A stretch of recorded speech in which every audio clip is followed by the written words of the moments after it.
السلام علیکم. آج میں پاکستان کی بات کروں گا، پاکستان کی موجودہ صورتحال کی، اور پاکستان کے ماضی سے اس کا موازنہ کروں گا. اگر آپ 4 دہائیوں پہلے تک چلے جائیں، 1970 سے پہلے تک، تو پاکستان کے جو لوگ تھے، جو زندگی تھی، بہت سادہ تھی. لوگوں میں چوری چکاری کا، پیسے کمانے کا جنون نہیں تھا. جو کچھ ہے تھا اس سے لوگوں کے دل مطمئن تھے. انسانی تعلق تھا، اپنی دیانتداری، اپنی ایمانداری، اپنی سماجی سادگی، کریکٹر کی خوبصورتی، اس کے اندر پاکستانی مشہور تھے. کبھی بھی پاکستانی افواج نے بدماشوں، مجرم، سیاستدانوں، میڈیا اس کا ساتھ نہیں تھا دیا. اب ایوب خان کی میں بات کروں گا.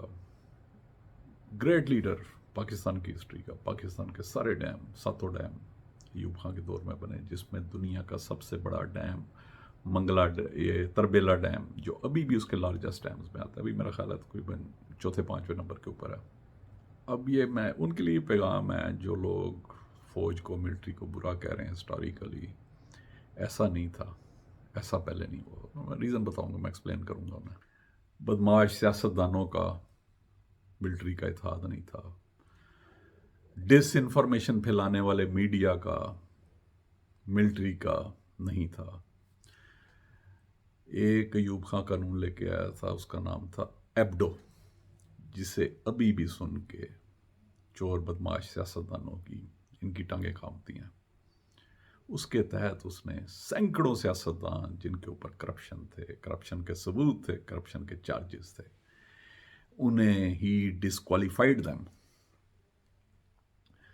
اس میں بہت سارے بڑے بڑے جاگیردار، سیاست کے بہت سارے نام جو ایوب کے جاتے ہوئے دوبارہ سیاست کے اندر آ گئے. ایوب خان نے پہلی اس نے نیت کے ساتھ کوشش کی تھی جاگیردارانہ نظام کو ختم کرنے کی، مگر بھٹو جاگیردار ایک بیٹھا ہوا تھا، اس کی کیبنٹ کے اندر گھس بیٹھی آ گیا تھا، جو اسے ڈیڈی کہا کرتا تھا. اس نے کانسپیریسی کر کے، since he was a feudal jagirdar تھا، he did not want to see Pakistani industry, Pakistani industrial people prosperous. اس نے پروپیگنڈا کیا 22 خاندانوں کے خلاف. یہ تو سارا کچھ وہ کھا گیا. حالانکہ اس وقت پاکستان میں جو ویج تھی مزدور کی پورے ریجن میں، it was the highest wage in the entire region. Pakistan کی economy, it was number 1 entire Asia. اور پاکستانیوں کا standard of living, Pakistan loan دینے والا کنٹری بن گیا. اور وہ when he was president Ayub Khan, when he took over، جب 1958 میں he took over فرام، یہ جو سیاستدان ایک دوسرے کی ٹانگیں کھینچ رہے تھے، اور اس وقت Pakistan was at the verge of economical collapse. اور اس وقت نہرو کا ایک بہت اس کا مشہور بیان ابھی وہ کوٹ ہوتا ہے، جب پاکستان کے پہلے 10 سالوں کے اوپر 47 سے 57 تک تقریباً انہوں نے 7 حکومتیں بدل دیں. نہرو نے کہا اتنی میں دوتیاں نہیں بدلتا جتنی پاکستان میں حکومتیں بدل جاتی ہیں. اور پاکستان ایک تماشا سیاستدانوں نے، بیوروکریٹس نے بنا دیا تھا. when he took over in first 5 year، Ayub Khan دن رات محنت کی. انتہائی سادہ آدمی، سیکنڈ ہینڈ کار یوز کرتا رہا. پاکستان کو he took over at the climax. اس کے بیٹے گور ایوب کے اوپر یہ الزام لگایا جاتا ہے جی اس نے بڑا کھایا ہوا ہے، حالانکہ کوئی ایسی بات نہیں تھی. اس نے ٹھیک ہے گندارا انڈسٹری تھی، اس میں اس نے ایک شیئر لے لیا تھا، اس کے اوپر بھی بھٹو نے بہت بے شمار پروپیگنڈا کیا. ملا ملٹری اتحاد نہیں تھا.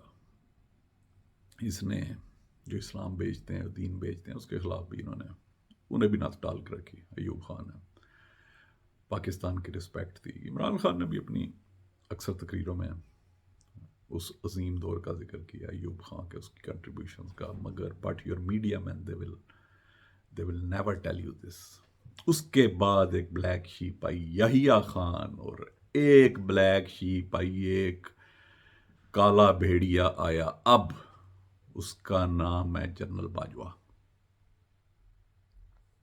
71 میں بھی سیاستدانوں کے ساتھ مل کے، بھٹو کے ساتھ مل کے پاکستان کو توڑا گیا۔ یہی عمران خان صاحب نے بات کی ہے کہ ابھی بھی جو پاکستان کو توڑنے کا پلان ہے، اس کے اندر جتنے بھی جو کردار ہیں وہ سارے اس وقت جتنے بھی چور ڈاکو ہیں منصبوں پہ بیٹھے ہوئے ہیں، اور ان کا فیسیلیٹیٹر بھی بیٹھا ہوا ہے جو ادارے کے پیچھے، اپنی وردی کے پیچھے چھپا ہوا ہے اور ادارے کا ناجائز استعمال کر رہا ہے، جس کے اوپر ملٹری مین بھی بولے ہیں۔ اب balance of power, balance of economical power Europe سے ایشیا میں بہت سارا سمٹ گیا۔ آپ دیکھیں، چائنا دیکھ لیں، ساؤتھ کوریا دیکھ لیں، تائیوان دیکھ لیں، یہ اپنا ویتنام دیکھ لیں، بنگلہ دیش دیکھ لیں، manufacturing industry booming, people are taken out of poverty, غربت سے ریکارڈ لوگ باہر نکلے ہیں، اور ادھر ہی پاکستان جو ایک چمکتا دمکتا ستارہ ہوا کرتا تھا اس ریجن کا، اسے پیچھے پھینک دیا گیا ہے چند لوگوں کی وجہ سے۔ اور پاکستان جو ریوائیو کر رہا تھا، جو پٹری پہ چڑھ رہا تھا، اس سے ایک شخص نے پٹری پہ سے اتار دیا۔ It is not fault of Shehbaz Sharif, Nawaz Sharif, Fazal ur Rehman, ان کی کیا اوقات ہے؟ انہیں لانے والا صرف ایک شخص ہے جس نے اپنے عہد کی پاسداری نہیں کی۔ جو رپورٹ تو پرائم منسٹر کو کرتا تھا، اپوائنٹمنٹ وہ کرتا تھا، جو ان سے، جب وہ وزیر اعظم بھی تھا عمران خان، ان سے چھپ چھپ کے گیٹ نمبر 4 کے ذریعے ملتا تھا۔ جس طرح سے پاکستان کو ہی نہیں، پوری قوم کو اندھیروں میں دھکیلا گیا، پوری قوم کی اکنامیکل تباہی کی گئی ہے۔ پاکستان کے سب سے بڑے ڈکیتوں کو لا کے منصبوں کے اوپر بٹھایا گیا۔ فرق یہ تھا مشرف میں اور اس میں، مشرف نے تو 10 سال کے لیے آؤٹ کر دیا تھا نواز شریف کو، اس نے تو گھسنے نہیں تھا دیا، فلائٹ پہ آتا تھا، دوسری فلائٹ میں وہ ان دونوں بھائیوں کو واپس بھجوا دیا کرتا تھا مشرف۔ مگر اس نے he paved the way for these criminals to come to power. اتنا کچھ اسے پاکستان نے دیا اس شخص کو، ملٹری چیف کو۔ What else he wanted?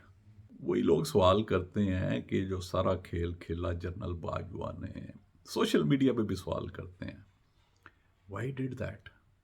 اس کے پاس پیسے کی کمی تھی؟ اسے ملک نے کم دیا، فوج نے کم دیا، اسے کم عزت دی؟ کیوں اس نے سارا کچھ کیا؟ آج پاکستان میں جو لوگ اپنے کاروباروں کو آگ لگا رہے ہیں، خودکشیاں کر رہے ہیں، ان سب کا خون ان کے اوپر جاتا ہے۔ کیا پاکستان میں اہل لوگ نہیں تھے؟ عمران خان جیسا لیڈر موجود نہیں تھا؟ یہ مسئلہ عمران خان کا نہیں ہے۔ عمران خان کا کیا ہے؟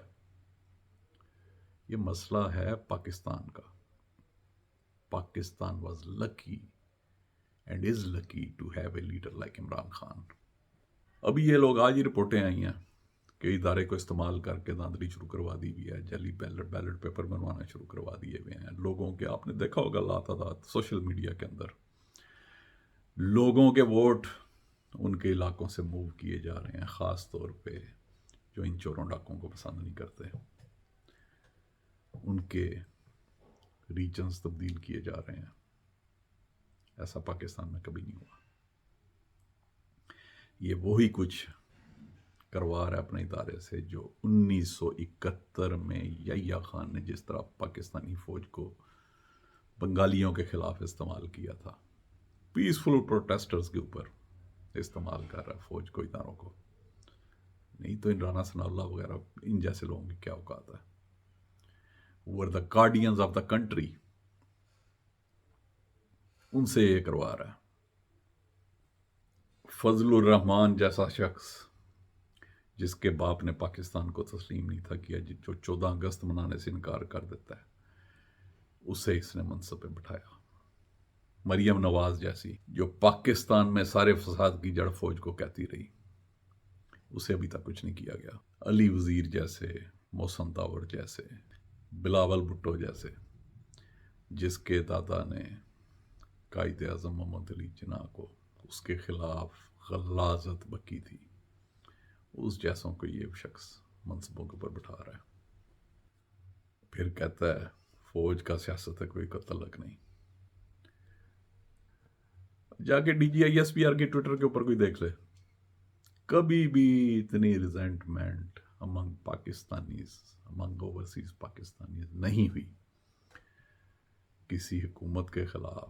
اور بہت افسوس ہوتا ہے کہ لوگ بجائے ایک شخص، میجارٹی تو اس چیز کو ریکگنائز کرتی ہے کہ جو بھی غلاظت پھیلائی گئی ہے ایک شخص نے پھیلائی ہے، مگر کچھ نادان وہ پوری کی پوری فوج کو اس میں رنگیتے ہیں، حالانکہ فوج کے اندر بھی 90% لوگ ان کے اندر غم و غصہ ہے، دے ہیو دا ریزنٹمنٹ، وہ حق کی بات کرتے ہیں۔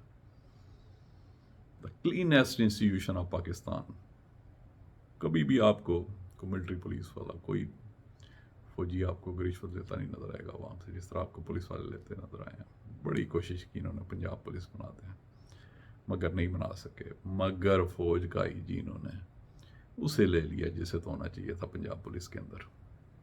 مہنگائی سے عوام مرتی ہے مرے، ان کی تو جائیدادیں بن رہی ہیں بیلجیم میں اور پورے پارٹس آف دی ورلڈ میں، ان کے تو فلیٹ بن رہے ہیں دبئی میں۔